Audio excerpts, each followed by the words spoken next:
नमस्कार दोस्तों, आज हम जिस रचना की चर्चा करने जा रहे हैं उसका नाम है ब्रह्म राक्षस। ब्रह्म राक्षस मुक्तिबोध की बड़ी ही लोकप्रिय और बड़ी ही महत्वपूर्ण कविता है और यह सिविल सर्विस के दृष्टिकोण से भी, सिविल सर्विस परीक्षा के दृष्टिकोण से भी बड़ी ही महत्वपूर्ण है, क्योंकि इससे अक्सर या तो सीधे इस कविता से प्रश्न पूछ लिए जाते हैं या फिर इस कविता के जरिए मुक्तिबोध से प्रश्न पूछे जाते हैं। तो हम आज इस कविता को विस्तार पूर्वक देखते हैं, चर्चा करते हैं। अच्छा, जब हम किसी रचना की चर्चा करते हैं तो सबसे पहले ये देखना जरूरी होता है कि उस रचना को रचित करते समय, उस रचना को लिखते समय आखिर कवि की या रचनाकार की मनस्थिति क्या थी, उस समय की, हमारे देश काल की, हमारे समाज की परिस्थितियां क्या थी, क्योंकि उन सभी परिस्थितियों का, समस्याओं का या और भी जो चीजें हैं उन सब का प्रतिबिंब उस रचना में दिखाई पड़ता है। कहीं ना कहीं से वो सारी चीजें उस रचना को प्रभावित करती हैं। तो हम आज इस कविता में ये सब चीजों को देखेंगे। हम उस समय की परिस्थितियां जिनका प्रतिबिंब या जिनका अक्स इस रचना में दिखाई पड़ता है वो देखेंगे। इसके बाद हम रचना का संवेदना पक्ष देखेंगे और शिल्प पक्ष देखेंगे, क्योंकि हम जानते हैं कि रचना जब भी पढ़ी जाती है तो दो हिस्सों में पढ़ी जाती है, संवेदना पक्ष और शिल्प पक्ष। अब हम आगे बढ़ते हैं, देखते हैं। हम पाते हैं कि ये रचना जो है ब्रह्म राक्षस, ये 1956 में प्रकाशित हुई थी। अच्छा, दूसरा इसके जो कवि है, इसके जो रचयिता है, उनका नाम है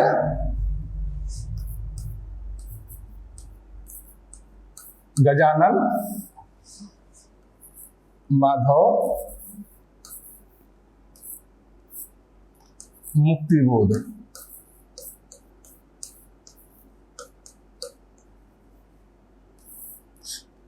हम लोग इस सिलेबस में सिर्फ उनका मुक्तिबोध नाम ही लिखा हुआ है और अक्सर शॉर्ट में उनका मुक्तिबोध नाम लिखा जाता है। उनका पूरा नाम गजानन माधव मुक्तिबोध है और ये घोषित तौर पर मुक्तिबोध घोषित तौर पर साम्यवादी है, मार्क्सवादी कवि है और उनके पूरे के पूरे साहित्य में आप देखेंगे कि मार्क्सवाद की छाप स्पष्ट रूप से दिखती है।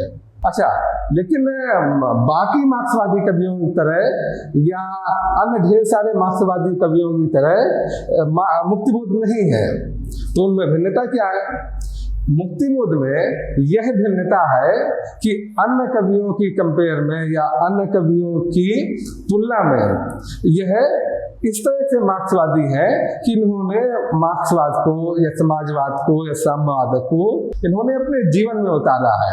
वो सिर्फ रचना करते समय मार्क्सवादी नहीं है या अपने कलम के जरिए मार्क्सवादी नहीं है, बल्कि उन्होंने उस चीज को, साम्यवाद को अपने जीवन में उतार कर दिखाया है, इसलिए वो बाकी मार्क्सवादियों से भिन्न है।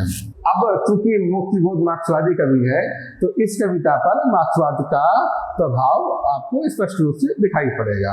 अब हम देखते हैं कि जिस समय इस कविता की रचना हुई उस समय की परिस्थितियां क्या थी।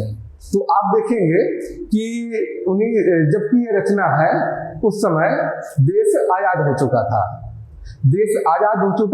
और जैसा कि उस समय के बुद्धिजीवियों या साहित्यकारों या अन्य जो पढ़े लिखे लोग थे उनकी जो आकांक्षाएं थी कि आज़ादी बाद ऐसा ऐसा बदलाव आएगा, इस तरह का शासन लागू होगा, समाज में ऐसे ऐसे चीजें बदलेंगी, क्या क्या परिवर्तन आएंगे, ठीक वैसा परिवर्तन या चीजें वैसी नहीं बदली। उसकी वजह ये रही कि ऊपर का नेतृत्व तो हम लोगों का ठीक रहा, लेकिन निचले स्तर पर समस्याएं रही, निचले स्तर पर गड़बड़ियां रही।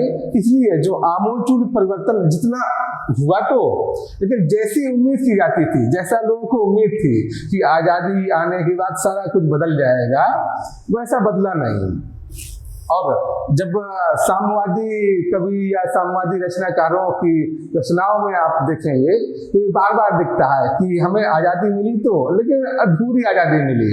जैसा हम लोग सोच रहे थे, जैसा हम लोग चाह रहे थे, ठीक वैसी आज़ादी नहीं मिल पाई। और अक्सर जैसे कि आप नागार्जुन की रचनाओं में भी पढ़ेंगे कि कागज की मिलती आज़ादी,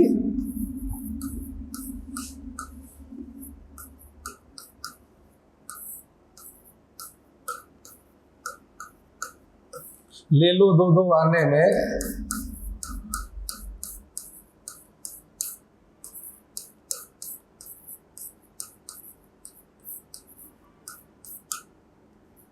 इस तरह बाकी जो कवियों के आप देखेंगे, आदम गोडवी का देखेंगे कि 100 में 70 आदमी फिलहाल जब नासाद है, दिल पे रख कर हाथ कहिए देश क्या आजाद है। तो इस तरह की जो दृष्टिकोण है, आपको ये वामपंथी जितने कवि हैं या कहिए साम्यवादी कवि हैं, उनमें दिखाई पड़ेगा। तो ये मुक्तिबोध के यहाँ भी ये चीज दिखाई पड़ती है। अब आजादी से मोह भंग हुआ क्यों, क्या क्या परिस्थितियां थी, तो उसमें एक ये वजह ये भी थी, क्योंकि भारतीय जनसंख्या आजादी समय अधिकांश जनसंख्या कहीं ना कहीं भूमि पर निर्भर थी। अधिकांश जनसंख्या या तो किसान थी या तो भूमिहीन मजदूर थी। वैसी परिस्थितियों में जमींदारी प्रथा खत्म होकर, जमींदारी प्रथा चूंकि ब्रिटिश सरकार में, ब्रिटिश शासन में चल रही थी और अंग्रेजों द्वारा ही लागू की गई थी, तो वो प्रथा या वो परंपरा समाप्त करके जो भूमि के बंटवारे की योजनाएं थी, हदबंदी चकबंदी कानून, वो सब विधिवत ढंग से लागू होने थे। वो लागू तो हुए, लेकिन जितना बेहतर ढंग से लागू होने थे वैसे लागू नहीं हो पाए। तो इस वजह से जो चाहे आप देखेंगे, इसी कारण से जो नक्सलवादी आंदोलन आरंभ हुआ, या बिहार में जो भीषण नरसंहार हुआ, कई बार 2 सेनाएं बन गई बिहार में और कई बार भयानक नरसंहार हुए, भयानक जो जाति हिंसा हुई, वो सब देखेंगे कि भूमि कानूनों को सही से लागू न होने के कारण ही ये सब परिस्थितियां उत्पन्न हुई। तो ये एक बहुत बड़ा कारण था। और इस चूंकि अधिकांश लोग भूमि पर निर्भर थे, तो लोगों के जीवन पर उसका प्रभाव बहुत ज्यादा पड़ रहा था। तीसरा, समाजवाद का प्रभाव भी बढ़ रहा था। चूंकि रूस में समाजवादी क्रांति हो चुकी थी, मार्क्सवादी क्रांति हो चुकी थी, और ये भी देखा गया कि उस क्रांति के आधार पर जब रूस में शासन लागू हुआ तो रूस एक विकसित देश की श्रेणी में आया। और द्वितीय विश्व युद्ध के बाद सिर्फ 2 ही देश रह गए थे जो सबसे ज्यादा शक्तिशाली थे, एक अमेरिका और दूसरा रूस। अब ये देखा गया कि दुनिया एक तरह से शीत युद्ध जब चालू हुआ द्वितीय विश्व युद्ध के बाद, तो दुनिया 2 हिस्सों में बट गई, एक पूंजीवादी विश्व और दूसरा समाजवादी विश्व। अगर हम अपने देश पर देखेंगे तो समाजवाद का प्रभाव ज्यादा रहा है, हमारे नेताओं पर भी समाजवाद का प्रभाव ज्यादा रहा है, क्योंकि वो देख रहे थे कि देश में जिस तरह से अंग्रेजों के कारण जिस तरह से भेदभाव, जिस तरह से असमता, जिस तरह से गरीबी विद्यमान है, अगर पूंजीवादी शासन तुरंत लागू कर दिया जाएगा तो देश की स्थिति बड़ी विषम हो जाएगी और हो सकता है देश पतन की तरफ चला जाए, या ये भी संभव है कि देश गृह युद्ध की तरफ चला जाए, ये भी संभव था। तो इसलिए हमारे नेताओं ने समाजवाद का रास्ता चुना देश के विकास के लिए, लेकिन समाजवाद भी जैसा ढंग से लागू होना था वैसा लागू नहीं हो पाया, जैसा कि मैंने पहले भी चर्चा की थी। फिर उसका जो अगला पॉइंट है ये कि जो मुक्तिबोध को रखता है, यह पॉइंट जो आप पढ़ेंगे, ये इस कविता की जान है, ये इस कविता का मूल सूत्र है, ये इस कविता की समझ लीजिए कथा वस्तु या रचना वस्तु आप समझ ले, ये पॉइंट इस कविता का मुख्य बिंदु है। यह है क्या कि बुद्धिजीवी वर्ग द्वारा अपनी भूमिका का समुचित निर्वहन न कर पाना। मुक्तिबोध को सबसे ज्यादा शिकायत मध्यम वर्गीय बुद्धिजीवियों से है। और कैसे, इसको जरा हम लोग ढंग से समझ लेते हैं, क्योंकि बहुत ही महत्वपूर्ण बिंदु है। समाज में 3 वर्ग है, उच्च वर्ग, मध्यम वर्ग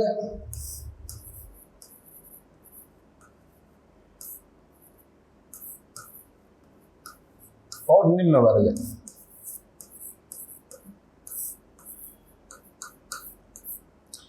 निम्न वर्ग की जनसंख्या सबसे ज्यादा है, लेकिन निम्न वर्ग के पास शिक्षा की कमी है और उसके अंदर जागरूकता नहीं है।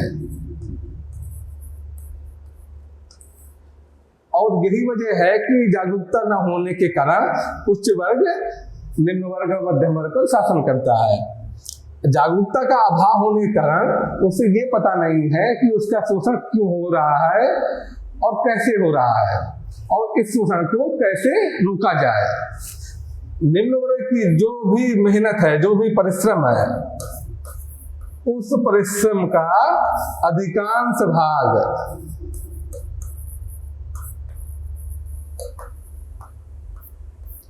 उच्च वर्ग द्वारा ले लिया जाता है। ये मार्क्सवादी सिद्धांत है जो मैं बता रहा हूं। ऐसा मार्क्सवादियों का मानना है कि निम्न वर्ग के परिश्रम का अधिकांश भाग उच्च वर्ग द्वारा ले लिया जाता है और निम्न वर्ग को सिर्फ उतना ही हिस्सा मिलता है जितना कि उसके निर्वाह के लिए बहुत आवश्यक है, या जिसके बिना उसका निर्वाह चल ही नहीं सकता। सिर्फ वो जीने भर के लिए उसको उसका हिस्सा मिलता है, बाकी हिस्सा उच्च वर्ग द्वारा हड़प लिया जाता है। तो अब मध्यम वर्ग क्या है? मध्यम वर्ग जागरूक तो है, जो यहाँ पर इस कविता में दिखाया गया है, और जैसा कि मुक्तिबोध का मानना है कि मध्यम वर्ग जागरूक तो है, क्योंकि वो सबसे पढ़ा लिखा वर्ग है, तो उसे पता तो सारी चीजें हैं, लेकिन वो अपने सुख में, अपने आनंद में, या अपने आकांक्षाओं की पूर्ति में, या अपनी लोभ में इतना लगा हुआ है, इतना व्यस्त हुआ है कि वह निम्न वर्ग को जागरूक नहीं करता, वो निम्न वर्ग को जगाता नहीं है, जिसकी वजह से समाज में क्रांति होना संभव नहीं होती। अगर निम्न वर्ग को ये मध्यम वर्ग जगा दे, उसमें जागरूकता फैला दे, तो क्रांति संभव है और एक ऐसा शासन लागू होगा जिसे मार्क्सवाद में आदर्शवादी शासन बोला गया है कि सोवियत सरकार होगी या निम्न वर्गों का शासन होगा, निम्न वर्ग के प्रतिनिधि शासन करेंगे। वो जो व्यवस्था आप मार्क्सवाद में पढ़ेंगे वो व्यवस्था लागू हो सकती है ताकि निम्न वर्गों की सरकार बने।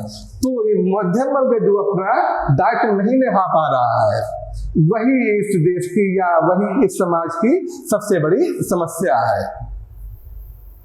और ये दायित्व नहीं निभा, अब मध्यम वर्गीय बुद्धिजीवी भी 2 तरह के हैं। कुछ लोगों को तो मतलब ही नहीं है, वो जानते तो हैं लेकिन उन्होंने अपने लोभ के खातिर संवेदनशीलता ही छोड़ दी है, तो उन्हें मतलब ही नहीं निम्न वर्ग से। लेकिन कुछ लोग अभी भी हैं जिन्हें ये तो लगता है कि यार ये मेरा काम था कि मैं निम्न वर्ग में जागरूकता फैलाऊं, लेकिन मैं कर नहीं पा रहा हूं। और उस वर्ग जैसे जब वो ये सोचता है मध्यम वर्ग कि मैं निम्न वर्ग में जागरूकता नहीं फैला पा रहा हूं, तो उसकी वजह से उसके मन में जो अंतर्द्वंद होता है, जो अंतर संघर्ष होता है, वही इस कविता की मूल वस्तु है, वही इस कविता की रचना वस्तु है, वही मध्यम वर्गीय बुद्धिजीवी का संघर्ष ही इस पूरी कविता में दिखाया गया है, ब्रह्मराक्षस में दिखाया गया है। अब हम आगे चलते हैं, इसका संवेदना पक्ष और शिल्प पक्ष देखते हैं। अब इस कविता की संवेदना पक्ष की विशेषताएं देखते हैं। तो जैसा कि मैंने वहां कहा था कि इस कविता का जो सबसे मुख्य बिंदु है वो है मध्यम वर्गीय बुद्धिजीवी का आत्म संघर्ष। ये इस कविता की मुख्य रचना वस्तु है। पूरी कविता इसी के इर्द गिर्द बुनी गई है।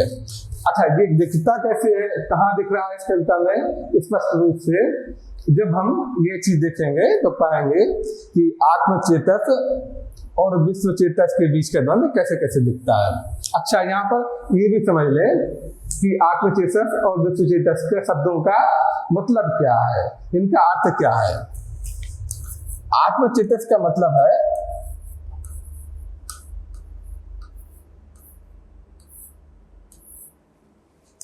चेतक मतलब चेतना। आत्मचेतक का मतलब है कि व्यक्ति की चेतना जब सिर्फ अपने लिए हो, सेल्फ सेंटर्ड हो, स्वयं केंद्रित हो। चेतना स्वकेंद्रित हो,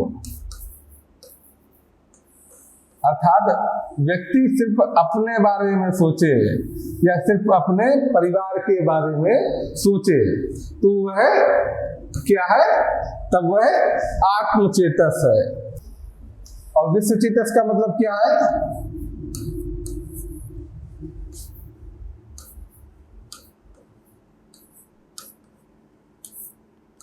विश्व चेतक का अर्थ है कि व्यक्ति समाज के बारे में सोचे,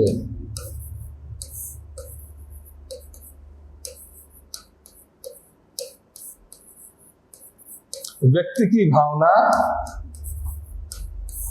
पर केंद्रित हो,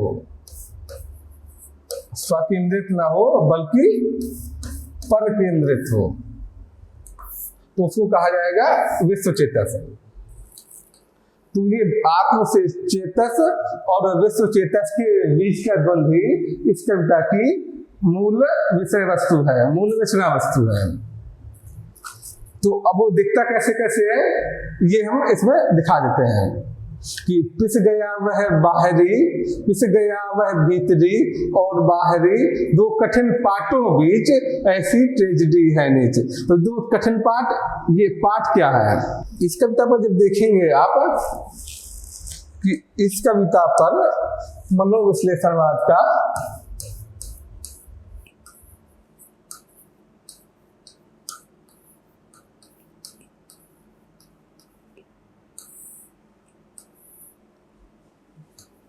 प्रभाव है। इसमें कभी मन के अचेतन हिस्से पर प्रवेश करता है, अर्थात मन के अंदर प्रवेश कर जाता है। उसके बाद ये रचना आगे बढ़ती है। जैसे ये रचना आरंभ होती है कि शहर के शोर खंडहर की तरफ परित्यक्त सुनी बावड़ी, तो वो जो पूरा बावड़ी का बिंबात्मक जो अंकन हुआ है वो एक तरह से मन के अंदर प्रवेश करने की प्रक्रिया है कि मन के अंदर कभी प्रवेश कर रहा है। और मन के अंदर जब प्रवेश करता है तो मन के दो हिस्से हैं। अब दो हिस्से में जैसे मैंने बताया था कि एक हिस्सा सोचता है आत्मचेतक होकर और दूसरा हिस्सा सोचता है विश्व चेतक होकर। और जैसा कि सारे लोगों के मन में ये भावना आती है कि एक बार व्यक्ति का मन सोचता है कि हम अपने लिए सोचें, अपने लाभ के लिए सोचें, अपने परिवार के लिए सोचें कि हमें खाने कपड़े और सब चीज़ का प्रबंध करना है परिवार के, हम पहली प्राथमिकता अपने परिवार को दें कि अपने बच्चों के लिए हम संपत्ति इकट्ठा करके जाएं। और मन का दूसरा हिस्सा सोचता है कि समाज ने हमें इतना सब कुछ दिया है तो हमारी भी समाज के प्रति जिम्मेदारी है, हमें समाज के प्रति भी सोचना चाहिए। तो वो हिस्सा विश्व चेतक है मन का। तो ये जो मन के दो पाठ है, दो कठिन पाठों बीच दो पाठ है जो मन के, वो यही है कि आत्मचेतक मन और विश्व चेतक मन। ये मन के जो दो हिस्से हैं तो उसी के बीच ब्रह्म राक्षस पिस गया है। पिस गया वह भीतरी और बाहरी, दो कठिन पाटों बीच ऐसी ट्रेजेडी है नीचे। अगला बिंदु हम देखते हैं जब इसका संवेदना का कि वंचित वर्ग के प्रति निष्ठा, साम्यवाद का प्रभाव इस कविता में स्पष्ट रूप से दिखेगा। साम्यवाद का प्रभाव स्पष्ट रूप से दिखेगा। और जैसा कि साम्यवाद का मूल तत्व ही है कि वंचित लोगों के प्रति निष्ठा का भाव, तो यह इस कविता में दिखेगा। पूरी कविता में या यूं कहिए कि मुक्तिबोध के पूरे साहित्य में ही यह भाव दिखाई पड़ता है, वंचित वर्गों के प्रति निष्ठा का भाव। वो लिखते हैं कि मैं तुम लोगों से दूर हूँ, या जो होना चाहिए मैं वैसा हो नहीं पाता। तो वो सब जो कविताएं हैं वो सब इसी ओर इशारा करती हैं। तो अच्छा, ये इस कविता में कैसे दिखता है, हम इस कविता पर अगर फोकस करें तो ये देखिए कि आत्मचेतस किंतु इस व्यक्तित्व में थी प्राणमय बन, विश्वचेतस बेबनाओ। जब जब उसका मन आत्मचेतस मन हावी हुआ, या मन आत्मचेतस मन का करने के लिए आगे बढ़ा, तो हमेशा उसके व्यक्तित्व में एक परेशानी, एक उलझन सी रही, क्योंकि उसका दूसरा मन हमेशा ये बोलता था कि नहीं, क्योंकि विश्वचेतस भी बनना है, विश्वचेतस होना है। इसलिए ये प्राणमय मन उसके हृदय में सदा, उसके व्यक्तित्व में सदा मौजूद रहती थी। क्योंकि मन का जो दूसरा हिस्सा है विश्वचेतस वाला, वो हमेशा इशारा करता था कि नहीं, तुम्हें विश्वचेतस बनना है, ये तुम्हारी मूल मांग है समय की, या ये तुम्हारा मूल दायित्व है मध्यम वर्गीय बुद्धिजीवी का। ये मूल दायित्व है कि वह विश्वचेतस बनकर निम्न वर्ग में जागरूकता जगाए। तो ये देखेंगे, ये साम्यवाद का प्रभाव है। साम्यवाद में परंपरागत धर्मों का या पुरानी रीति रिवाजों का, पुराने रस्मों का स्पष्ट रूप से विरोध है। यहाँ तक कि मार्क्स ने बोला ये है कि धर्म अफीम है, ये शोषण का एक बड़ा मजबूत उपकरण है। तो वो चीज आप यहाँ भी देखेंगे कि यहाँ पुरानी जो दर्शन धर्म है, चूंकि ब्रह्म राक्षस पुराने आधार पर, पुराने सूत्रों छंदस के आधार पर ही वर्तमान की भी व्याख्या करना चाहता है और कर रहा है, वही इसकी एक समस्या भी है। तो यहाँ पर हम पुराना परंपरागत, आप देखेंगे परंपरागत रीतियों का, धर्मों का विरोध किया गया है वहां पर, कि हम नए वर्तमान जो स्थितियां हैं, वर्तमान परिस्थितियां हैं, उनकी व्याख्या पुरानी चीजों के आधार पर नहीं कर सकते। तो ये देखिएगा, ये उसी वही लाइन है, हम इस कविता में देखते हैं। कविता की किन पंक्तियों में ये है कि सुमेरी बेबीलोनी जन कथाओं से मधुर वैदिक ऋचाओं तक, व तब से आज तक के सूत्र, छंदस, मंत्र, थ्योरम, सब प्रेमियों तक, कि मार्क्स, एंजल्स, रसेल, टाइमबी, हिडिंबर व स्पेंसर, साथ यहाँ तक कि गांधीवाद का भी। और सबसे बड़ी बात देखिए, वो खुद मार्क्सवादी हैं, लेकिन मार्क्सवाद के जो परंपरागत सिद्धांत है या यांत्रिक अवधारणा है, मुक्तिबोध यहीं पर एक विशेष चीज है मुक्तिबोध की, कि मुक्तिबोध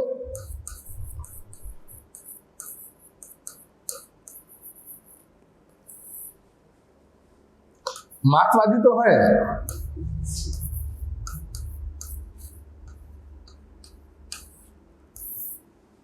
लेकिन वह यांत्रिक मार्क्सवादी नहीं है कि आंख मूंद कर मार्क्सवाद को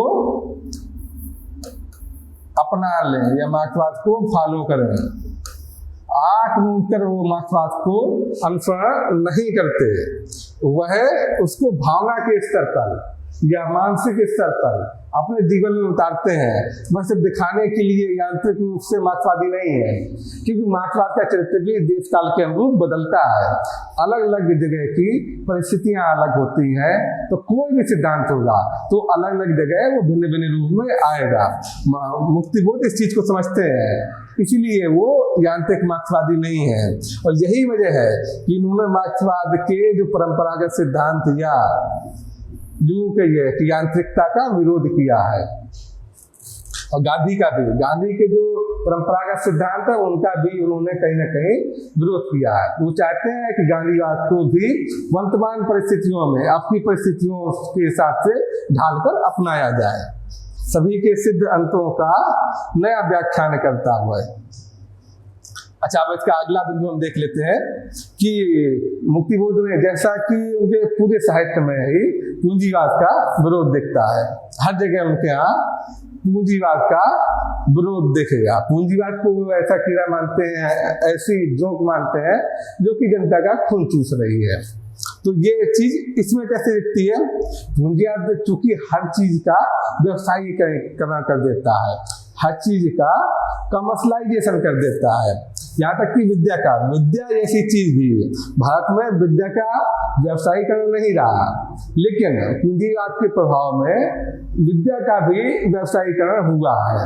वर्तमान में तो आप देखेंगे कि ये बहुत ज्यादा बुरे रूप में, विकृत रूप में दिखता है। इतने महंगे महंगे स्कूल और इतने ड्रेसेस से लेकर कितना खर्चीली हो गई है शिक्षा, और हर जगह की शिक्षा, उच्च शिक्षा भी इतनी खर्चीली हो गई है कि एक आम घर का आदमी है, गरीब मजदूर अपने बच्चे को पढ़ाने के लिए सोच भी नहीं पाता। तो वो सब चीजें आप देखेंगे, ये पूंजीवाद का ही प्रभाव है। तो देखेंगे कि पूंजीवाद का विरोध किया है, और कैसे, किंतु युग बदला वह आया कीर्ति व्यवसायी, लाभकारी कार्य में से धन, वह धन में से हृदय मन। कीर्ति व्यवसायी मतलब हर चीज का व्यवसाय हो रहा है। आप देखेंगे कि कीर्ति यानी प्रसिद्धि का, आदमी जब पढ़ता लिखता है उसे प्रसिद्धि प्राप्त करता है, लेकिन यहाँ कीर्ति का भी व्यवसाय हो रहा है। वो क्यों ऐसा कि अब समय बदल गया है, अब हर चीज धन से तो ली जाने लगी है। अब हर चीज हृदय या भावना का कोई महत्व नहीं रहा, हर चीज में धन ही महत्वपूर्ण हो गया है। तो ये पूंजीवाद की निशानी है, और इस तरह से उन्होंने पूंजीवाद का इस कविता में विरोध किया है। ब्रह्म राक्षस भी जब गुरु प्राप्त करने के लिए गया तो उसे यही समस्या आई थी कि वह, ये आगे वाली स्लाइड में देखेंगे आप, कि वह जब गुरु प्राप्त करने के लिए गया तो अब शिक्षा का व्यवसायीकरण हो गया था और गुरु वैसे उपलब्ध नहीं थे। अगला बिंदु देखते हैं इस कविता का, कि बुद्धिजीवी लोगों का, जो इस कविता की मैंने बताया समस्या भी है कि बुद्धिजीवी लोगों का समाज से कटाव। कोई भी बुद्धिजीवी है वह, उसकी बात ज्ञान का भंडार तो है,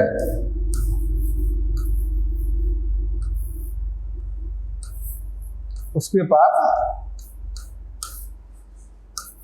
ज्ञान का भंडार तो है,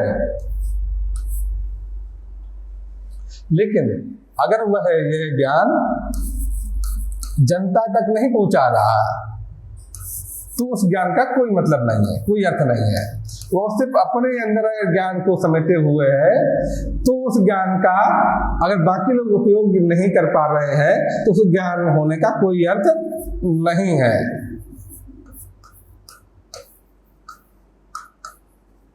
जब आप मुक्तिबोध की एक कहानी भी है, ब्रह्म राक्षस,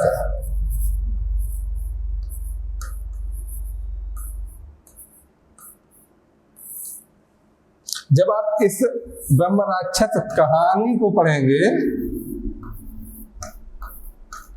तो आपको पता चलेगा कि ब्रह्म राक्षस आखिर ब्रह्म राक्षस बना कैसे है।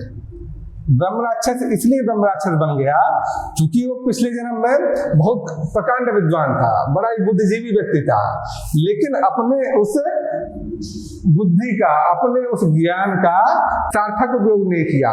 उसने बाकी जनता को, अपने किसी भी योग्य शिष्य को वह अपना पूरा ज्ञान, अपनी पूरी बुद्धि नहीं दी, इसलिए वो ब्रह्म राक्षस बन गया था। तो यहाँ भी कवि यही कहना चाहता है कि ऐसे बुद्धिजीवी लोग जो अपने ज्ञान का, अपने विवेक का इस्तेमाल जनता के हित में नहीं करते, न अपना ज्ञान दूसरे लोगों को देते हैं, वैसे बुद्धिजीवी लोग किसी काम के नहीं समाज में। और ब्रह्म राक्षस के साथ भी यही समस्या थी। ये देखिए इन लाइनों में कि वह कोठरी में किस तरह अपना गणित करता रहा और मर गया। वो कोठरी से बाहर ही नहीं निकला। यहाँ कोठरी का मतलब है समाज से कटाव, वो प्रतीक है एक तरह से कोठरी, समाज से कटाव।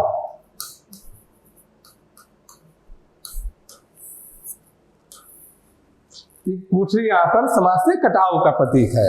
तो वह कोठरी में किस तरह अपना गणित करता रहा और मर गया। वो वहीं पर बाकी लोगों को उसके ज्ञान का, उसके विवेक का कोई फायदा नहीं मिला, कोई लाभ नहीं मिला। बुद्धिजीवी ऐसे बुद्धिजीवी जो जागरूक है, इनके अंदर विवेक है, ज्ञान है, लेकिन वो अगर उसका इस्तेमाल निम्न वर्ग की जागरूकता में या निम्न वर्ग को ज्ञान देने में नहीं कर रहे हैं तो उस बुद्धिमत्ता का, उस ज्ञान का, उस विवेक का कोई उपयोग नहीं, तो बेकार है। अब अगला बिंदु देखते हैं इस कविता का, इस रचना का, कि ये बहुत इंपॉर्टेंट बिंदु है, बहुत ही महत्वपूर्ण है कि ज्ञान के साथ साथ भावना और करुणा भी आवश्यक है। जब आप कहानी पढ़ेंगे तो आप देखेंगे कामायनी की मूल समस्या क्या है। कामायनी की मूल समस्या है कि इच्छा, क्रिया और ज्ञान।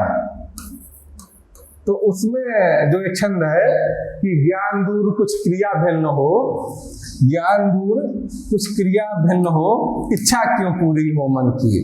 तीनों चीजें अलग अलग दिख रही हैं। ये तीनों चीजें के बीच में साम्यता, एक कोऑर्डिनेशन जो होना चाहिए वो नहीं है।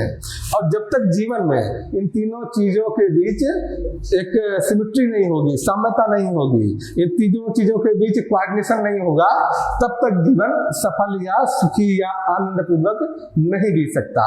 हमेशा व्यक्ति परेशान रहेगा। ये जो समस्या, मूल समस्या, ये सिर्फ प्रसाद की समस्या नहीं है, ये पूरी युगीन समस्या है जिसको उन्होंने अपने उस महाकाव्य कामायनी में उठाया है। ये उस रचना का मूल वस्तु है, मूल सार है। इसी समस्या को, चूंकि ये युगीन समस्या है और उसी युग में मुक्तिबोध भी है, तो मुक्तिबोध ने भी इस युगीन समस्या को उठाया है, लेकिन दूसरे रूप में। यहाँ पर क्या किया गया, यहाँ पर भी ये समस्या ऐसे ही है, लेकिन जो समाधान है उसका, अच्छा, इसी समस्या को अगे ने भी उठाया है अपनी जो कविता है असाध्य वीणा में, जो कि आपके सिलेबस में है। तो ये समस्या है, तीनों आपकी रचनाएं जो आपके सिलेबस में है, उस तीनों में ये समस्या दिखाई पड़ती है, ये समस्या मौजूद है। उसी समस्या का आधार लेकर ये रचनाएं बुनी गई हैं, चाहे वो असाध्य वीणा हो, चाहे ये ब्रह्मराक्षस हो या कामायनी जैसा महाकाव्य हो। लेकिन तीनों जगह फर्क क्या है? तो फर्क ये है कि मुक्ति, इसके यहाँ आप प्रसाद के यहाँ देखेंगे कामायनी में कि उन्होंने फर्क समाधान का तीनों जगह, तीनों कवियों ने, तीनों रचनाकारों ने अलग अलग तरह का समाधान दिया है। प्रसाद ने एक काल्पनिक समाधान दे दिया है कि ये लोग एक रहस्य लोक में पहुंचते हैं। जब उसका रहस्य सर्ग कामायनी का आप पढ़ेंगे कि रहस्य लोक में पहुंचने पर जब श्रद्धा इशारा करती है, मनु को दिखाती है कि ये तीनों गोले एक ही सीध में, एक लाइन में दिखाई पड़ते हैं, वही है इच्छा, क्रिया और ज्ञान के गोले हैं जो एक सीध में दिखाई देने लगते हैं। तो वहां पर इनको काल्पनिक समाधान दे दिया गया है। आगे के यहाँ वो समाधान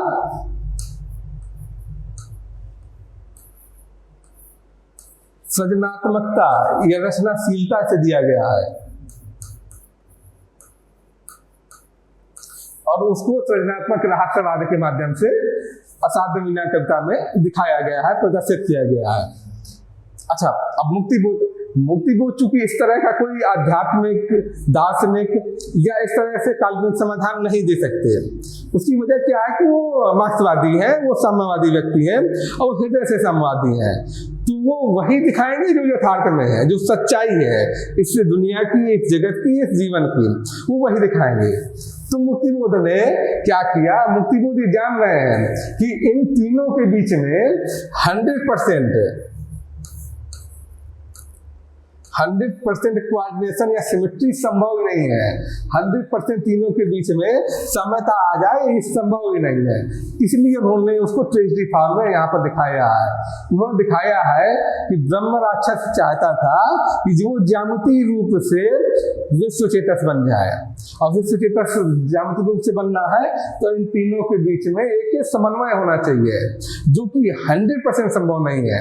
100% इन तीनों के बीच में समन्वय आ जाए, ये संभव ही नहीं है। इसलिए यहाँ पर ब्रह्मराक्षस में ट्रेजेडी हुई ब्रह्मराक्षस के साथ कि वह लगातार जीवन भर एक कोशिश में लगा रहा कि इन तीनों ही चीजों के बीच में एक 100% ज्यामितीय रूप से या गणितीय रूप से 100% समन्वय आ जाए, तो संभव नहीं है और इसलिए वो समन्वय आ नहीं सका। यहाँ पर मुक्तिबोध ने स्वीकार कर लिया कि समन्वय 100% समन्वय संभव नहीं है। हालांकि जहां तक हो सके, जहां तक ये समन्वय हो सके, वहां तक ये किया जाना चाहिए। अब ब्रह्मराक्षस ने किया, इसलिए ब्रह्मराक्षस की असफलता भी महत्वपूर्ण है। वो कई अन्य सफलताओं से बेहतर है क्योंकि उसने उस दिशा में सोचा तो कम से कम 100% विश्व चेतक बनने के लिए ब्रह्मराक्षस ने सोचा, तो इसलिए उसकी असफलता भी महत्वपूर्ण है। और यहाँ पर जो मुक्तिबोध ने समाधान दिया है इस चीज का, समन्वय का, कि 100% संभव नहीं है इन तीनों के बीच में समन्वय, लेकिन यथासंभव जहां तक हो सके इसके बीच समन्वय साधने की कोशिश की जानी चाहिए, जैसा कि ब्रह्मराक्षस ने की। तो यहाँ पर हम इस कविता में कहा देखते हैं, आइए पंक्तियां देखते हैं कि ज्ञान के साथ साथ भावना और करुणा भी आवश्यक है। तो यहाँ ज्ञान ये हुआ, इच्छा, ये इच्छा का मतलब भावना से है, कि भावना के कारण ही इच्छा उत्पन्न होती है। ज्ञान के साथ साथ भावना और करुणा भी आवश्यक है। तो भावना और करुणा ये इच्छा के जरिए ही उत्पन्न होती है। तो ये उसी का प्रतिबिंब है, उसी का प्रतिबिंब है। ये देखेंगे, मैं ब्रह्म राक्षस का सजल और शिष्य, ये सजल और शिष्य जो है, सजल और शिष्य मतलब भावनापूर्ण हृदय, भावनापूर्ण हृदय वाला शिष्य। सजल और मतलब भावनापूर्ण हृदय से, हृदय में भावना भरी हुई है, भावना से परिपूर्ण हृदय है, तो उसको बोलेंगे सजल और माने हृदय, सजल मतलब भावना पूर्ण, जल सजल का मतलब यही माना जाता है। मैं ब्रह्म राक्षस का सजल और शिष्य होना चाहता हूँ, जिससे कि उसका वह अधूरा कार्य, उसकी वेदना का स्रोत संगत पूर्ण निष्कर्षों तक पहुंचा सकूं। तो यहाँ पर कवि, ब्रह्म राक्षस भी कवि ही है और ब्रह्म राक्षस का शिष्य भी यहाँ पर कवि यानी मुक्तिबोध ही है। लेकिन यहाँ पर दो अलग अलग क्यों आ गए? यहाँ इसलिए आ गए कि अब ब्रह्म राक्षस के शिष्य के रूप में मुक्तिबोध समझ चुके हैं कि 100% ज्यामितीय रूप से या गणितीय रूप से इन चीजों के बीच में समन्वय करना बड़ा मुश्किल है। और बिना भावना के, सिर्फ अगर ज्ञान के जरिए हम विश्व चेतक बनने की कोशिश करें तो उसका कोई लाभ नहीं है, क्योंकि जब भावना नहीं होगी तो संवेदनशीलता नहीं आएगी, और जब संवेदनशीलता नहीं आएगी तो सच में जिन लोगों के लिए सोच रहे हैं विश्व चेतक बनकर कि जो निम्न वर्ग के लिए कार्य करें, वो वास्तव में व्यवहारिक रूप में हम कार्य नहीं कर पाएंगे।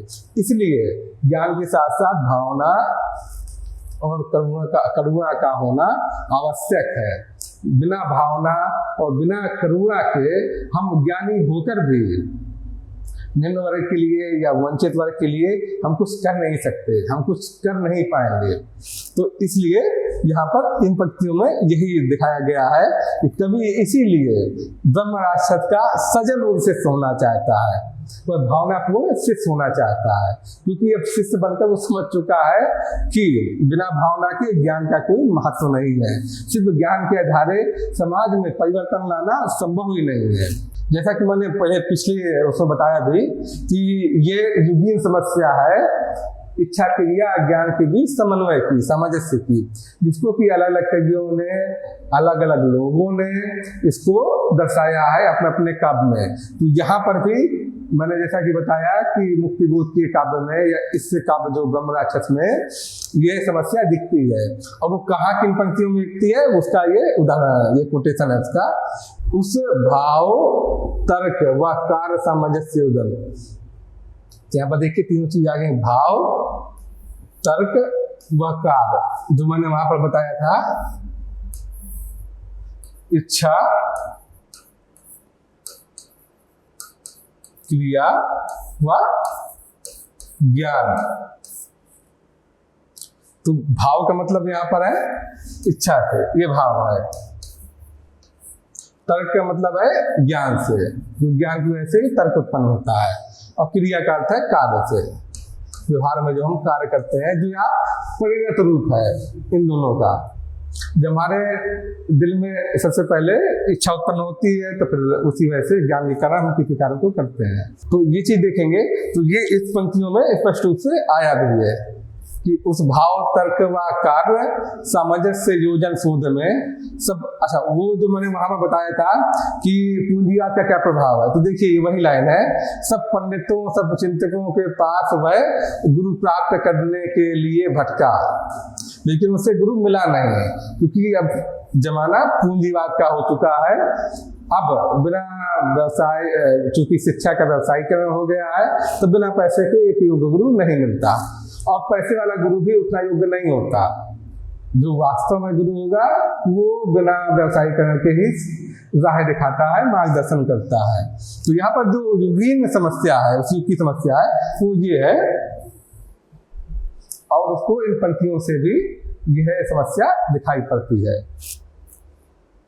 अब अच्छा, इसका जो अगला बिंदु देख लेते हैं हम संवेदना का, कि मैंने जैसा बताया कि जब आदमी विश्वचेतस होकर सोचता है और 100% विश्वचेतस होना चाहता है, तो ये संभव नहीं है कि 100% विश्वचेतस हो जाए और इन तीनों के बीच में समन्वय स्थापित हो जाए।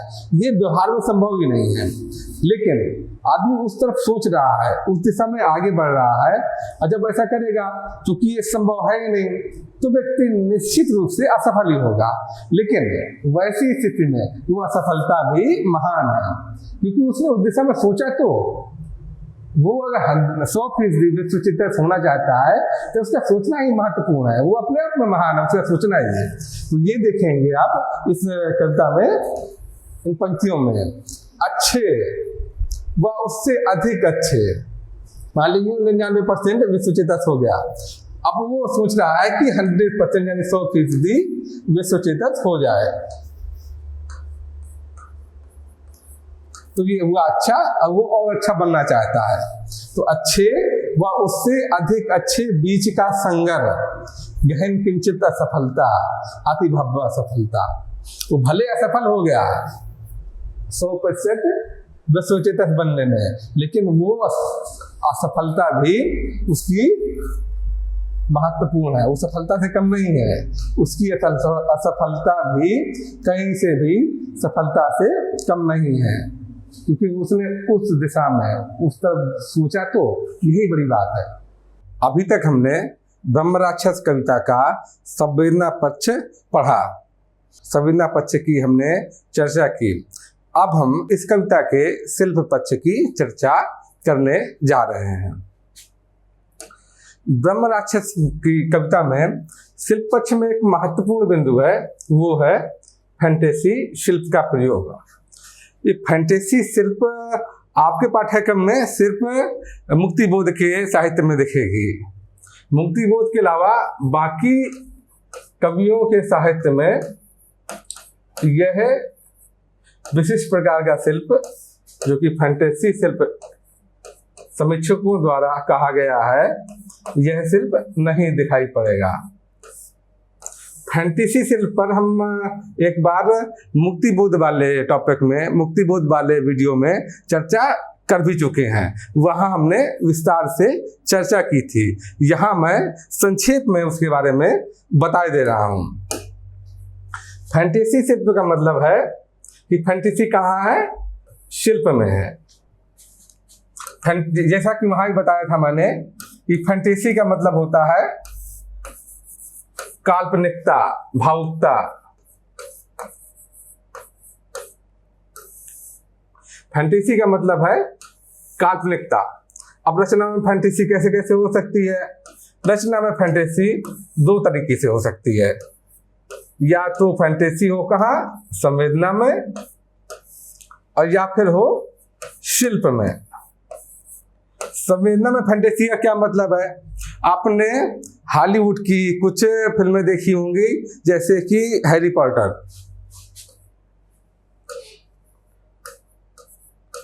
मैं इस फिल्म का नाम इसलिए ले रहा हूं कि ये अधिकांश बच्चों ने देखी होगी, हैरी पॉटर जैसी फिल्म। उसमें जो फैंटेसी है, जिस तरह की कल्पना की गई है, वो कैसी है? संवेदना में फैंटेसी है, क्योंकि उसकी जो मूल कथा वस्तु है वही काल्पनिक है, मायावी है, स्वप्निल है। तो ये फैंटेसी कैसी है? संवेदना की फैंटेसी है।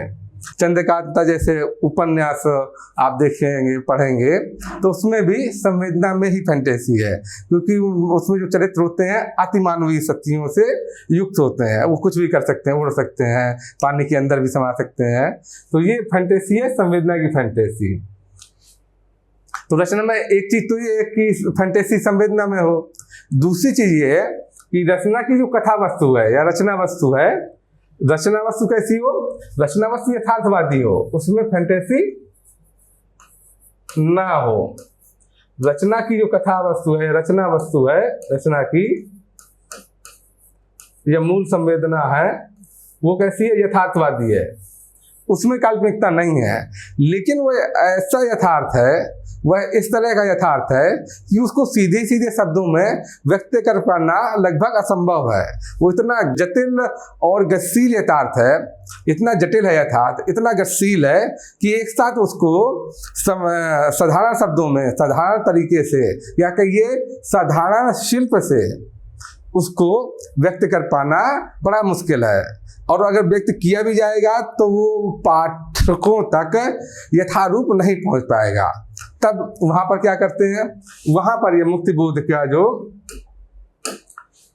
मुक्तिबोध की जो योजना है या फैंटेसी सेल्फ की योजना है, वो काम आती है।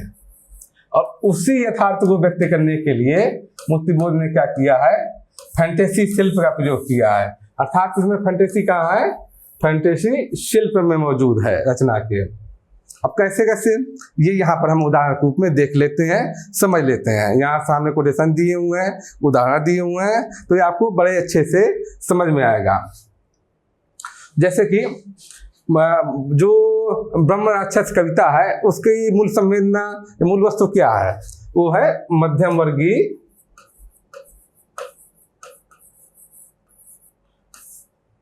बुद्धिजीवी का, मध्यम वर्गीय बुद्धिजीवी का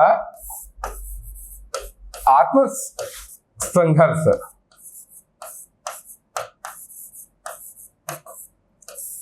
इसमें जो दिखाया गया है कि ब्रह्म राक्षस नाम का जो पात्र है, वह क्या चाहता है? वह चाहता है कि वो 100% क्या बन जाए? विश्व चेतस बन जाए। सिर्फ समाज के बारे में सोचे, अपने बारे में बिल्कुल नहीं सोचे। 100% वो विश्व चेतस बन जाए, लेकिन वो बन नहीं पाता। वो चाहता तो है बनना कि 100% विश्व चेतस बन जाए, लेकिन कुछ ना कुछ आत्मचेतस वाला भाव उसके मन में आ ही जाता है। इस कारण से वह 100% विश्व चेतस नहीं बन पाता। अब इस चीज को, इस चूंकि ये जो संवेदना है, ये वस्तु है, ये तो यथार्थवादी है, ये काल्पनिक नहीं है, लेकिन इसको व्यक्त करना है। अब व्यक्त कैसे किया जाए? इसको व्यक्त करने के लिए मुक्तिबोध ने ये फैंटेसी शिल्प का सहारा लिया है, और इस बिंब के जरिए उन्होंने इस चीज को व्यक्त किया है। कैसे व्यक्त किया है, आइए देखते हैं। इसमें देखिए एक कल्पना की गई है कि खूब ऊंचा एक मंदिर है, खूब ऊंचा एक मंदिर है, और नीचे यहाँ पर दूर में तालाब है मंदिर के पास में, वहां से सीढ़ियां गई हैं। और सीढ़ियां कैसी हैं? सीढ़ियां संगमरमर की हैं। संगमरमर यानी स्फटिक का प्रसाद है, और स्फटिक की ही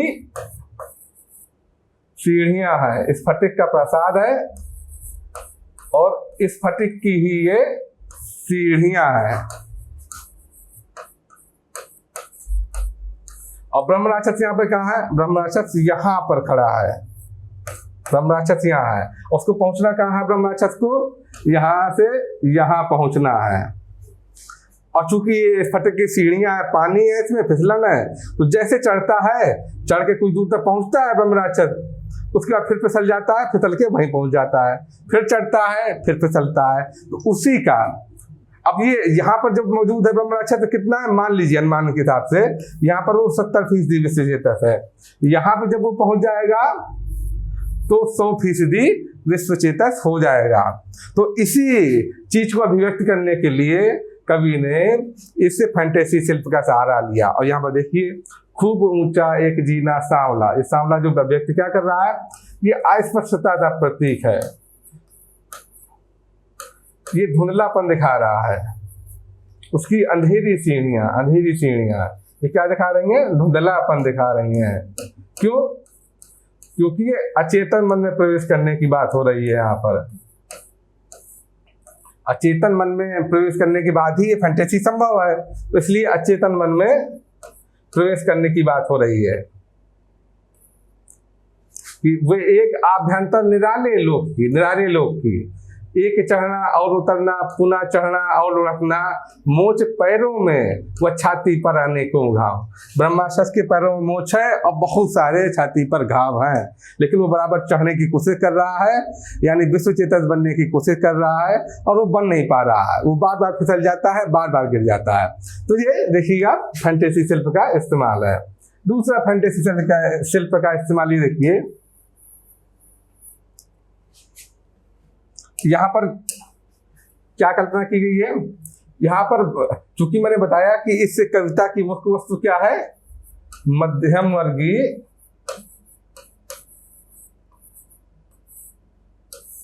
बुद्धिजीवी का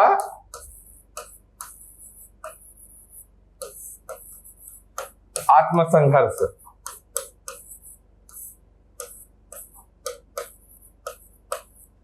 तो ये जो आत्मसंघर्ष है,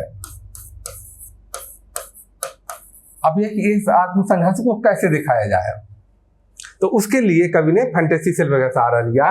कैसे दिखाया है कि ये चक्की के दो पार्ट होते हैं ना, अपने घरों में देखी होगी, पुराने घरों में चक्की अभी तक मौजूद है। इस चक्की के जो दो पार्ट होते हैं, उसी तरह कवि ने कल्पना की है कि यह मन के उसके दो हिस्से हैं। एक हिस्सा जो है वो आत्मचेतस है और दूसरा हिस्सा क्या है, विश्व चेतस है। अभी मध्यम वर्गीय बुद्धिजीवी का आत्मसंघर्ष, ये कथा वस्तु तो क्या है, ये रचना वस्तु क्या है, ये तो यथार्थवादी है, वास्तविक है। तो संवेदना में फैंटेसी नहीं है, यथार्थवादी है संवेदना। लेकिन इसको दिखाना चाहता है कवि, तो उसको दिखाने के लिए उसने जो ये कल्पना की है उस शिल्प में फैंटेसी दिखा रही है। कैसे, एक पार्ट क्या बनना चाहता है चक्की का, आत्मचेतन, और दूसरा विश्व चेतन। इसी दो पार्टों के बीच में ब्रह्म राक्षस क्या हो रहा है, ब्रह्म राक्षस पिस रहा है। उसी का वर्णन कवि ने किया। पिस गया वह भीतरी और बाहरी, दो कठिन पार्टों बीच ऐसी ट्रेजेडी है नीच। ये आप देखिए, तो ये फैंटेसी शिल्प के माध्यम से जो कि मध्यम वर्गीय बुद्धिजीवी का आत्मसंघर्ष है कि कैसे वह आत्मचेतस से विश्व चेतस बनना चाहता है, 100% विश्व चेतस बनना चाहता है, उसको कवि ने फैंटेसी शिल्प के माध्यम से दर्शाया है। ये आप समझ गए होंगे। अब हम अगले बिंदु पे जाते हैं। इसके अगला बिंदु है भाषा शैली। जो मुक्तिबोध है, मुक्तिबोध की भाषा के बारे में समीक्षकों के बीच बड़ा विवाद रहा है। कुछ समीक्षक ये मानते रहे हैं कि भाषा कैसी मुक्तिबोध की बड़ी प्रभावशाली है, कैसी है, बड़ी जानदार भाषा है। वहीं कुछ समीक्षकों का क्या मानना है, इसमें काव्यात्मकता का अभाव है, यह काव्योचित नहीं है। काव्य के हिसाब से यह भाषा उचित नहीं है। यह कैसी है, लक्कड़ तोड़ भाषा है।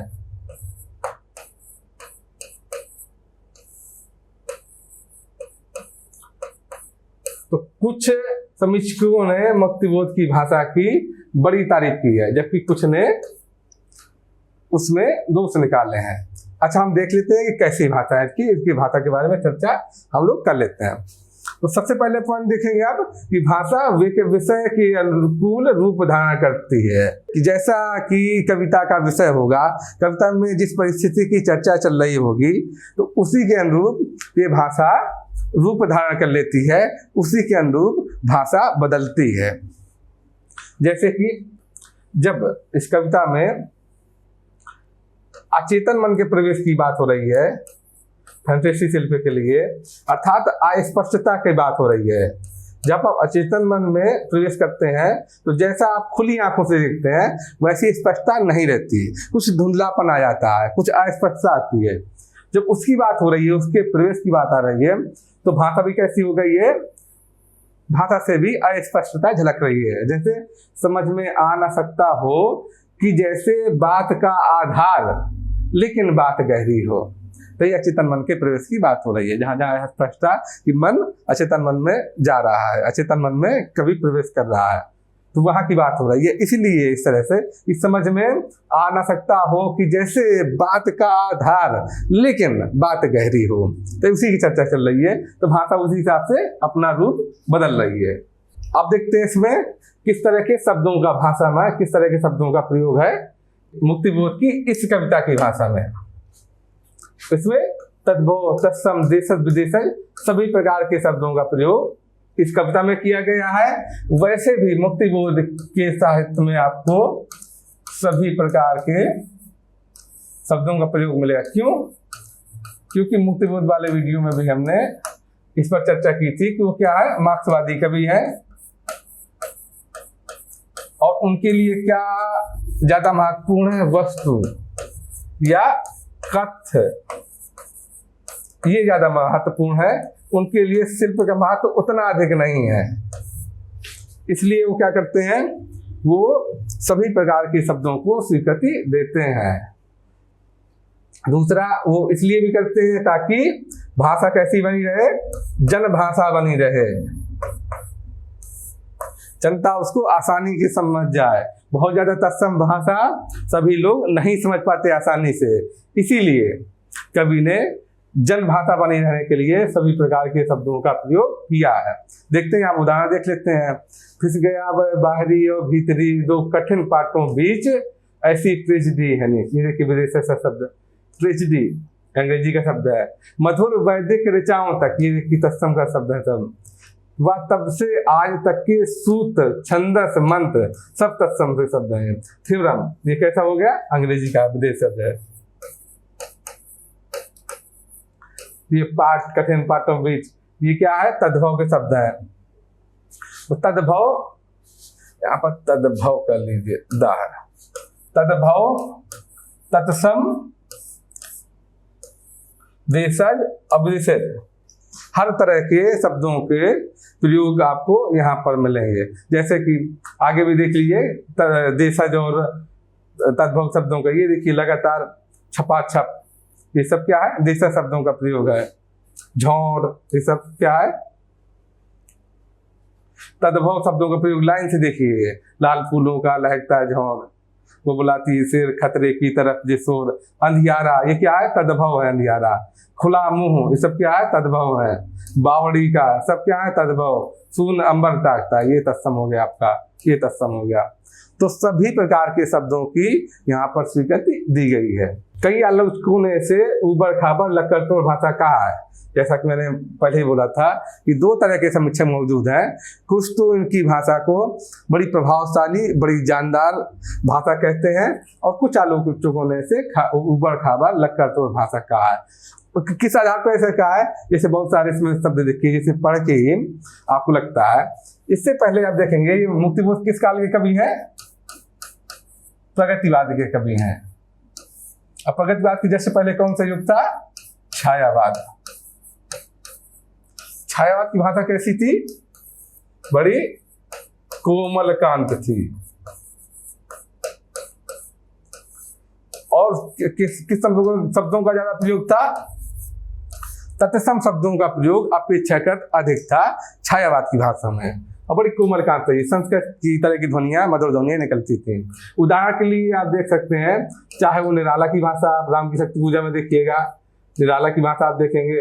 प्रसाद की भाषा तो वैसे भी चाहे गद्य हो या काव्य हो, तत्सम प्रधान भाषा है। आप देखेंगे पंत की भाषा देखिए या महादेव वर्मा की भाषा देखिए, चारों कवियों की भाषा आप देखेंगे तो आप देखेंगे तत्सम प्रधान भाषा है और बड़ी कोमल कांत है। स्वर्णिम, मधुरिम, इस तरह के शब्दों का खूब प्रयोग होगा आपको उसमें। तो क्या है कि उसमें एक तो नाद सौंदर्य उसका बड़ा बेहतर है उनका, और एक काव्यात्मकता आ गई है छायावाद के जो रचनाकार हैं। यहाँ तक कि आप प्रसाद का गद्य भी पढ़ेंगे तो उसमें भी एक अद्भुत तरह की काव्यात्मकता दिखाई पड़ेगी आपको, जयशंकर प्रसाद के कहानियों में भी, गद्य में भी। तो जब उसके कंपेयर में या उसकी तुलना में जब हम मुक्तिबोध की भाषा देखते हैं, मुक्तिबोध की कविताएं देखते हैं, तो कुछ समीक्षकों को वो बात हजम नहीं हो पाती और बहुत से समीक्षक मुक्तिबोध की भाषा को उबड़ खाबड़ भाषा या लक्कड़ तोड़ भाषा कहने लगते हैं। अच्छा, इसका कारण क्या है? ऐसी भाषा का कारण क्या है? जैसा कि हमने पहले पढ़ा कि मुक्तिबोध की भाषा क्या है, भाव के अनुसार या कथ्य के अनुसार या वस्तु के अनुसार रूप बदलती है।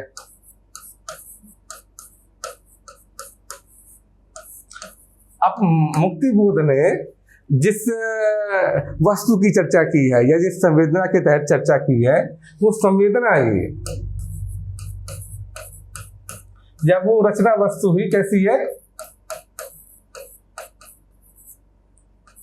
वो रचना वस्तु क्या है, कठोर है।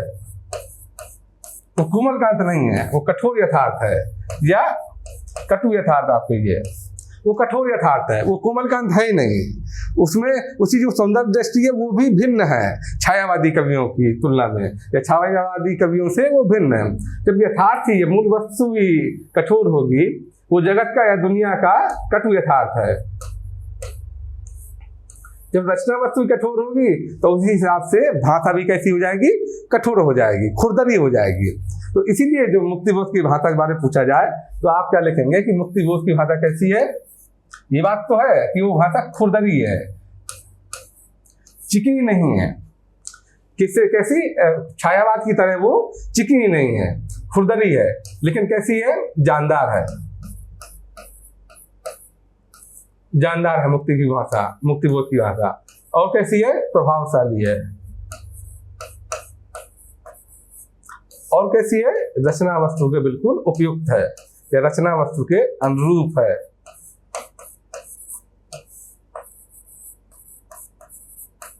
और इसीलिए बहुत से समीक्षक क्या बोलते हैं, उसको लक्कड़ तोड़ भाषा कहते हैं।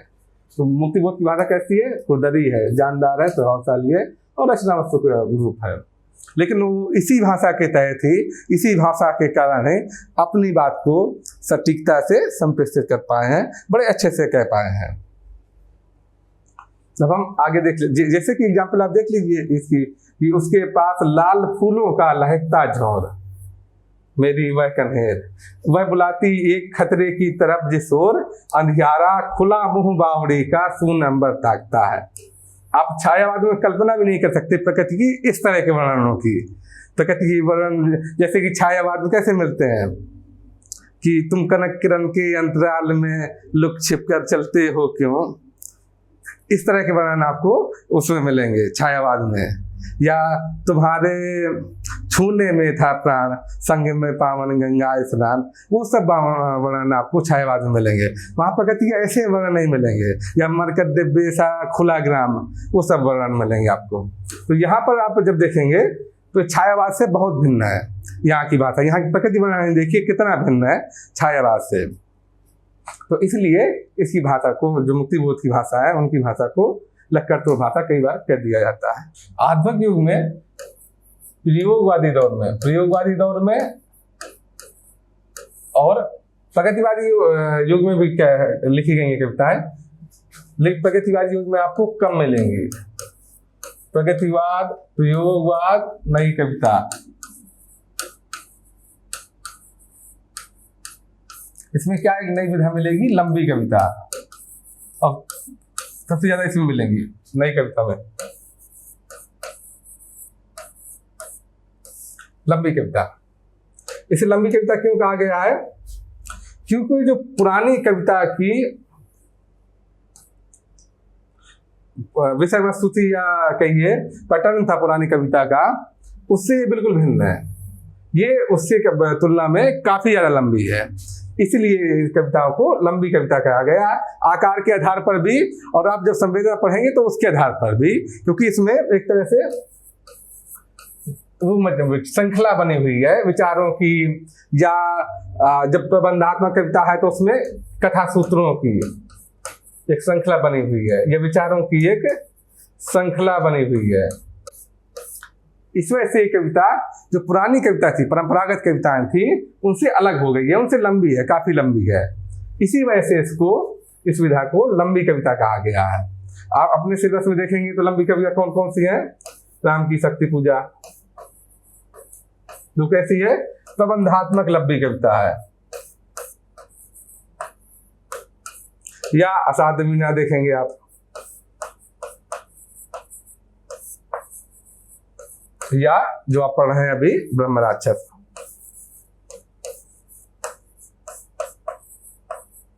ये लंबी कविता है। अच्छा, ये कविता क्यों लंबी हो गई है?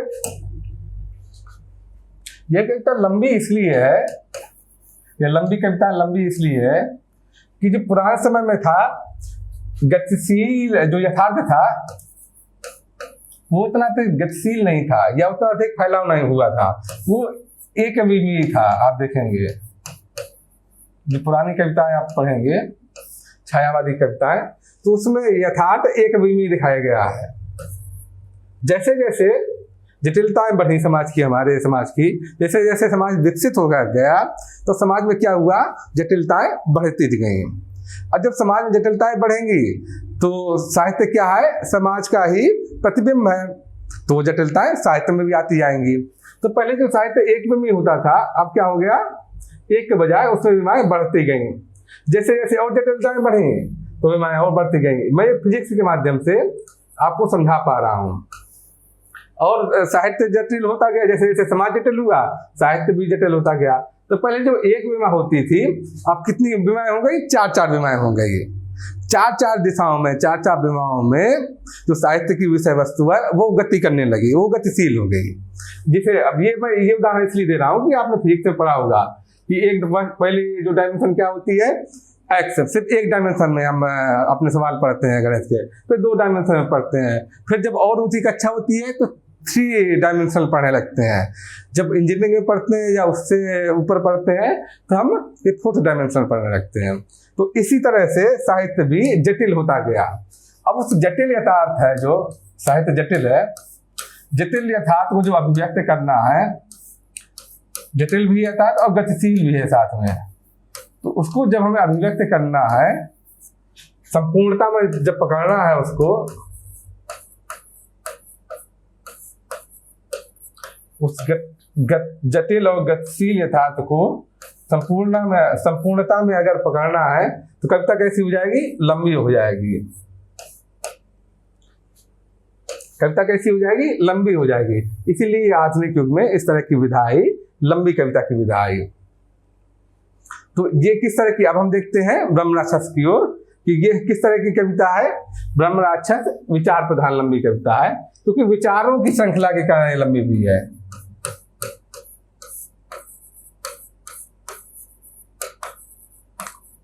इसमें इस कविता का मुख्य विषय वस्तु क्या है, कविता की मुख्य विषय वस्तु है तो कोई बताई थी, मध्यम वर्गीय बुद्धिजीवी का आत्म संघर्ष। मध्यम वर्गीय बुद्धिजीवी का आत्म संघर्ष। तो इस वैचारिक जो द्वंद्व है उसको संपूर्णता में व्यक्त करने के लिए, इसी जो जटिल विषय वस्तु है इसको संपूर्णता में व्यक्त करने के लिए ही ब्रह्म राक्षस कविता कैसी हो गई है, लंबी हो गई है। अब देखते हैं हम आगे इस कविता में जो अन्य कारक है, जैसे बिंब इस कविता में। तो बिंब आप देखेंगे मुक्तिबोध की कविताओं में जो बिंब मिलते हैं, मुक्तिबोध की कविताओं के जो बिंब मिलेंगे वो परंपरागत बिंबों से अलग है। कैसे अलग है? छायावाद के बिंब कैसे होते थे? छायावाद में जो प्रकृति के बिंब मिलेंगे, बड़ा सुंदर वर्णन मिलेगा प्रकृति का। या बिंब कैसे होंगे? सीधे साधे होंगे, सीधे होंगे, स्पष्ट होंगे, प्रत्यक्ष होंगे।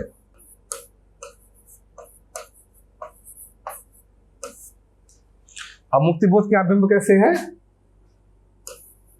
मुक्तिबोध के बिंब कैसे हो गए हैं? मुक्तिबोध के यहाँ बिंब है रहस्यमयी है, भयानक है, भीषण बिंब है। यहाँ बिंब कैसे है?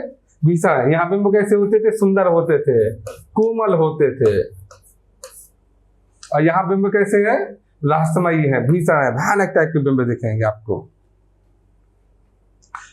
जैसे कि ये देखिए ब्रह्म राक्षस का बिंब खींचा गया है, कोमल बिंब भी मुक्तिबोध के यहाँ मिलते हैं, लेकिन संख्या में कम है। क्यों? क्योंकि उनकी विषय वस्तु ही साहित्य की, उनकी रचनाओं की विषय वस्तु ही ऐसी है, कटु यथार्थ है, इसलिए कोमल बिंबों की संख्या बहुत कम मिलेगी, कठोर बिंबों की संख्या बहुत अधिक मिलेगी। मुक्तिबोध के साहित्य में आपको कठोर बिंब भी अधिकांश रूप में दिखाई पड़ेंगे। जैसे कि एक ब्रह्म राक्षस का बिंब देख लीजिए, उसमें कि ब्रह्म राक्षस घिस रहा है देह, हाथ के पंजे बराबर, बाह छाती मुंह छपाछप, फूप करते साफ, फिर भी मैल फिर भी मैल। ये मैल क्या है? ये पाप छाया है। यानी क्या है पाप छाया? मतलब अपराध बोध है। ये कौन सा अपराध बोध? क्या उसने अपराध किया है? मध्यम वर्गीय बुद्धिजीवी का जो दायित्व है कि निम्न वर्ग के मन में क्रांति के प्रति चेतना जागृत करना, वो नहीं कर पा रहा। ऐसा उसे लगता है कि वो अपना दायित्व नहीं निभा पाया, इसीलिए उसके जो शरीर पर मैल है ये चढ़ा हुआ है। उसे लगता है ये जो अपराध बोध की भावना है यही मैल की तरह छाई हुई है। ये एक तरह से मुक्तिबोध ने बिंब के रूप में दिखाने की कोशिश की है कि वो किस तरह से वो अपने मन में छटपटा रहा है, उसके मन में चिंता है, उलझन है कि मैं अपना दायित्व नहीं निभा पा रहा हूँ। इस चीज को मुक्तिबोध ने बिंब के जरिए साकार किया, दिखाया है कि ब्रह्म राक्षस किस तरह लगातार अपने हाथ पर मल के नहा रहा है, धुल रहा है, ताकि उसके शरीर से वो बिंब, वो जो मैल है वो उतर जाए, लेकिन वो मैल उतर नहीं रहा है। इसी की चीज का बिंब खींचा गया है। दूसरा ये देखिए जो प्राकृतिक बिंब है, यह दिखा रहा है उस बावड़ी की तरफ, बावड़ी की ओर दिखा रहा है। बावड़ी की इन मुंडेरों पर मनोहर हरी कुहनी टेक, ये यहाँ पर क्या है? मनोहर हरी कुहनी टेक बैठी है टगर। ये मानवीकरण अलंकार है, क्योंकि पेड़ बैठता नहीं है, लता बैठती नहीं है। मनोहर हरी कुहनी टेक बैठी है टगर, ले पुष्प तारे श्वेत।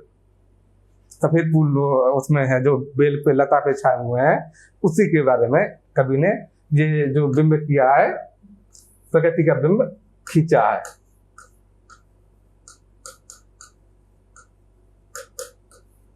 यहाँ आप देख सकते हैं ये बिंब कैसा है? कोमल कांत नहीं है जैसा कि छायावाद में दिखाई पड़ता है। ये क्या बिंब कर रहा है? जो बावड़ी की रहस्यात्मकता है, जो वहां की भयानकता है, उसको और बढ़ा रहा है ये बिंब।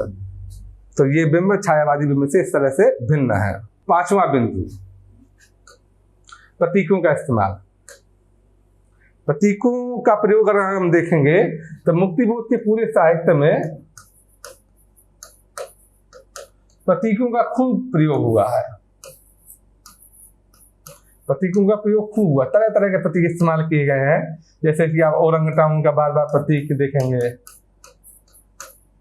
ओरंगटाउन, या फिर लकड़ी का रामा, या फिर चांद और चांदनी। चांद किसका प्रतीक है? पूंजीवाद का प्रतीक है, चांद आपको दिखाई देगा। तो इस तरह के प्रतीकों का खूब प्रयोग किया गया है। यहाँ भी देखेंगे आप कि पूरी कविता ही प्रतीकात्मक है एक तरीके से। इस पूरी कविता में तरह तरह से प्रतीकों का इस्तेमाल किया गया है। जैसे कि ब्रह्म राक्षस क्या है? मध्यम वर्गीय बुद्धिजीवी का प्रतीक है। और इस कविता में देखेंगे स्वयं मुक्तिबोध ही ब्रह्म राक्षस है, और जो ब्रह्म राक्षस का शिष्य है वो भी मुक्तिबोध ही है, कवि है। ब्रह्म राक्षस किसका प्रतीक है? मध्यम वर्गीय बुद्धिजीवी का। जो पाप छाया है, जो बराबर धुल रहा है, यह मैल जो है वो क्या है? अपराध बोध है जो उसके मन में है कि वो अपना दायित्व पूरा नहीं कर सका। तो इस चीज का जो अपराध बोध है वही पाप छाया है। ये इस तरह के और भी ढेर सारे प्रतीक इसमें आपको मिलेंगे। जैसे कि वो बावड़ी के अंदर जा रहा है, तो वो बावड़ी क्या है? एक तरह से अचेतन मन में प्रवेश करने की बात है। या वो इस फटिक शिला वाला आप पढ़ेंगे जो विश्वचेतस बनने जा रहा है, 100% विश्वचेतस। तो इस फटिक प्रसाद वाला जो प्रतीक मिलता है कि इस फटिक प्रसाद में वो इस फटिक यानी संगमरमर की सीढ़ियों से चढ़ने की कोशिश कर रहा है। वो 100% विश्वचेतस बनना चाहता है। वो सब प्रतीक ही है, प्रतीकों का प्रयोग किया गया। यहाँ पर आप देखेंगे कि ये प्रतीक तो जो साधारण तौर पर व्याख्या की है समीक्षकों ने, मार्क्सवादी समीक्षकों ने ब्रह्म राक्षस के प्रतीकों की और भी अलग तरीके से, भिन्न तरीके से व्याख्या की है। जैसे कि चांद पूंजीवाद के प्रतीक है ये माना जाता है, लाल फूल क्रांति का प्रतीक है। लेकिन इन सब प्रतीकों को, इन व्याख्या को अतिरंजित व्याख्या बनाया जाता है और आमतौर पर इन सब व्याख्याओं को उतनी स्वीकृति नहीं प्राप्त है। जो साधारण व्याख्या या साधारण तौर पर जो मैंने बताया कि ब्रह्म राक्षस मध्यम वर्गीय बुद्धिजीवी का प्रतीक है और पाप छाया क्या है, अपराध बोध की प्रतीक है। तो इस तरह के जो अभी तक हमने डिस्कस किए थे इस कविता के बारे में, वो प्रतीक ज्यादा माने जाते हैं, वो प्रतीक उचित माने जाते हैं और ये व्याख्या संकीर्ण मानी जाती है। तो इसलिए आपको पता होना चाहिए कि जो मार्क्सवादी समीक्षक हैं उन्होंने मुक्तिबोध की इस कविता की किस तरह से व्याख्या की है, किन प्रतीकों के तहत व्याख्या की है, पता होना चाहिए। लेकिन वही प्रतीक ज्यादा प्रचलित हैं, ज्यादा उन प्रतीकों की ये वाली व्याख्या ज्यादा प्रचलित है। तो अभी हमने देख लिया शिल्प पक्ष भी और संवेदना पक्ष भी। यहाँ पर एक चीज बताते चले आपको, कभी कभी लिखने में अच्छा लगता है कि इसमें जो ब्रह्म राक्षस कविता है उसमें किन किन दर्शनों का प्रभाव है,